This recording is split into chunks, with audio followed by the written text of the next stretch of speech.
है ये एक सोया हुआ ज्वालामुखी है। आप ज्वालामुखी तो जानते हैं ना, वोल्केनो, कि ये मेरे जो लोग हैं ये एक सोया हुआ ज्वालामुखी है। जिस दिन ये ज्वालामुखी फटेगा, भारत तो क्या ये पूरे एशिया में आग लगा कर रख देंगे यानी। और जो हमारे समाज में महापुरुष हुए हैं सबको नमन करते हुए, और जो हमारे सभी स्टेज पे बैठे हैं, नमो बुद्धाय जय भीम। जो पत्थरों से टकराए उसे तूफान कहते हैं, जो पत्थरों से टकराए उसे तूफान कहते हैं, जो तूफानों से टकराए उसे भीम महान कहते हैं।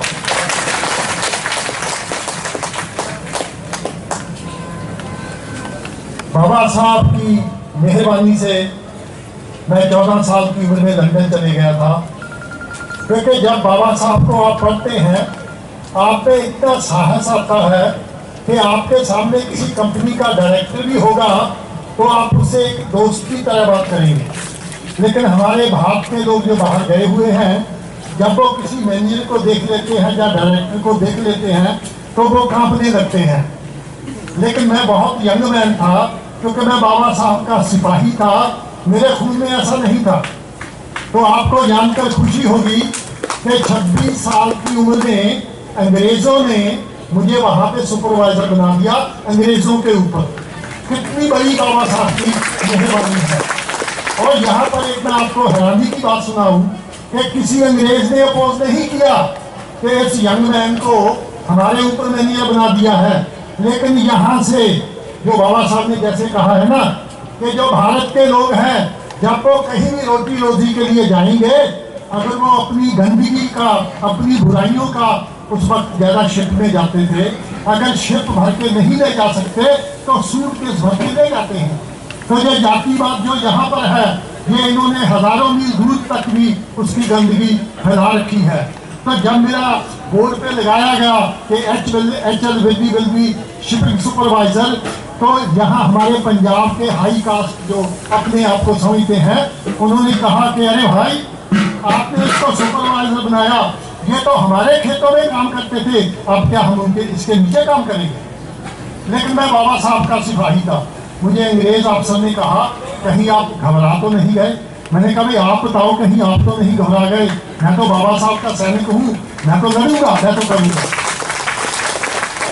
तो बाबा साहब का जो स्पिरिट है हम में, अब बोलने के लिए हम 2 घंटे बोल सकते हैं, लेकिन टाइम कम है, बारिश आ सकती है, फिर आप कहोगे ये पंजाबी शुरू हो गया है, हंसता ही नहीं है। तो ये जो मैं जातिवाद की बात कर रहा था, आज बड़ी खुशी हुई जानते कि जो OBC लोग हैं वो भी बुद्धिस्ट हो रहे हैं, बहुत अच्छी बात है। लेकिन मुझे एक बात का खतरा लगता है फ्यूचर में, क्योंकि जैसे जुकाम होता है, अगर आप जुकाम वाले आदमी के पास बैठोगे तो आपको भी जुकाम हो जाएगा।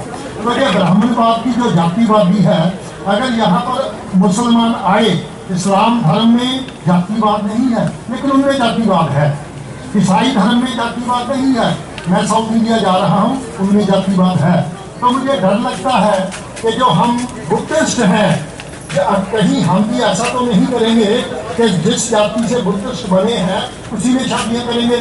मैं ये कहूँगा कि हम सही बुद्धिस्ट उसको मानेंगे जो कम से कम अपने घर में एक बच्चे की शादी जाति को तोड़ के करे, बहुतों में मैं ये नहीं कहता कि दूसरे लोगों में। तो ये हमें करना होगा, अगर नहीं करेंगे तो हमारा हाल भी वही होगा जो दूसरे धर्मों का है। मैं बौद्ध धर्म के बारे में थोड़ी सी बात करूँगा।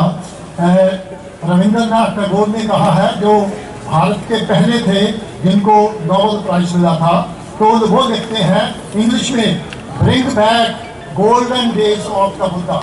यानी कि रविंद्रनाथ कह रहे हैं bring back golden days of the Buddha, क्योंकि जब 1000 साल हमने राज किया तो भारत सोने की चिड़िया थी। जब हमने राज किया तो 18 यूनिवर्सिटियाँ थी, आज देखो क्या हाल है।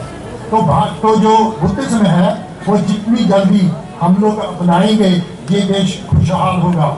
और आपने जर्मनी के साइंटिस्ट एल्बर्ट आइंस्टाइन का नाम सुना होगा, वो खुद ईसाई था लेकिन वो बहुत ग्रेट साइंटिस्ट था। तो वो क्या कहता है कि साइंस की दुनिया में अगर कोई धर्म सर्वाइव करेगा, अगर कोई साइंस से टक्कर ले सकेगा तो बौद्ध धर्म ही होगा, बाकी खत्म हो जाएगा। अगर हमारे बुजुर्ग भगवान की दुनिया में इतनी तारीफ हो रही है, तो फिर हमें क्या डर लगता है बौद्ध में आने के लिए? हमें ये भी पता चला है कि जो लोग बौद्ध बन जाते हैं दोपहर को तो भंते आएंगे, शादी करेंगे, और जब सूरज डूब जाएगा शाम को पंडित जी को भी बुलाते हैं। तो ये दोगलापन जो है वो नहीं चलेगा। बाबा साहब ने तो इसी धरती पे कहा था कि मेरा नर्क से छुटकारा हुआ है। अरे बाबा साहब ने नर्क कहा है और हम उसमें फिर से जी रहे हैं, ये हमेशा नहीं चाहिए। तो जो जातिवाद है उसको हमें तोड़ना है। मैं एक अपने जीवन की कहानी सुनाऊंगा, क्योंकि बाबा साहब की मेहरबानी से आज हम कुछ भी बन सकते हैं। लेकिन जो कानून महाराष्ट्र में नहीं था, वो पंजाब में क्या था कि हम लोग जो अछूत थे वो 2 मरला मेरे ख्याल 20 फीट बाई 30 फीट होता है, उससे ज़्यादा हम मकान नहीं बना सकते थे। और वो ज़मीन जो है वो ज़मींदारों की होती थी। वो तो बाबा साहब ने ये कानून करवाया।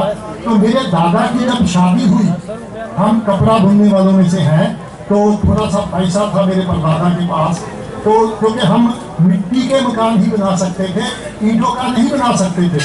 तो मेरे परदादा ने सोचा, यानी मेरे दादा की, कि मुझे अपने बेटे की शादी करनी है तो मैं पक्का मकान क्यों नहीं बनाता, पूरे का पूरा तो नहीं बनाया जा सकता। तो मेरे दादा ने जो सामने की दीवार होती है वो रातों रात उसको बना के बाहर से मिट्टी का लेप किया कि कहीं पता न चल जाए, अगर पता चल गया तो वो उसको तोड़ देंगे। ये बात मुझे मेरी दादी ने बताई कि जब मैं अंदर गई मैंने देखा मेरा ससुर इतना अमीर है कि यहाँ तो ईंटों का मकान है। तो मैं ये कहता हूँ कि जिस सिस्टम ने मेरे परदादा को ये करने पर मजबूर किया है, मैं उस सिस्टम के नीचे बम रखकर उसको ऐसे चीखने उड़ाऊंगा कि कोई कुछ नजर नहीं आएगा। और मैं भारत पे ही नहीं ये काम मैं विदेशों में भी कर रहा हूँ। और मैं हमारे पंजाब में हमने बहुत लेट काम शुरू किया है, लेकिन पंजाब में बहुत तेजी से वो धर्म फैल रहा है। और हम जो पंजाब में जो पिछली सेंसस हुई थी आज से 20 साल पहले, जो बुद्धिज्म है वो पंजाब का तीसरा बड़ा धर्म था।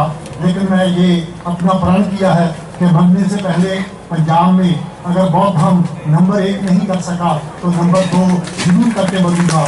मैं ये समझूंगा कि मेरी जिंदगी का जो मकसद है वो कामयाब नहीं हुआ।